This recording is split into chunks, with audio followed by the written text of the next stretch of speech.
Afraz. Today I will be solving NSTSE 2012 problem. So the problem is x plus y is equal to 2013 and 1 by x plus 1 by y is also equal to 2013.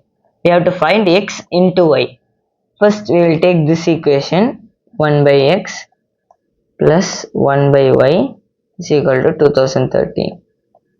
Now we have to have same denominator to add the both.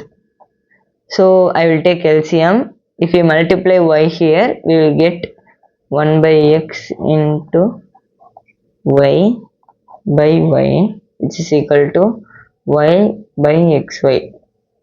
And next we will multiply 1 by y with x.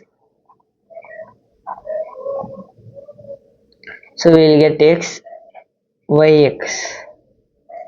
Now we can add these both, y by xy plus x by xy is equal to 2013. If we add this both, we will get x plus y by xy is equal to 2013.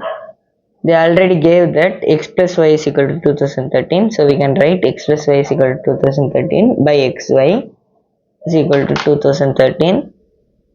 And now we can transpose the xy to that side, which goes as multiplication. So 2013 xy, and now we can transpose this 2013 to left hand side, which comes as division. 2013 by 2013 is equal to xy, which results us with 1 by 1 after cancellation, which is nothing but 1. So 1 is equal to xy, nothing but x into y is equal to 1. Thank you.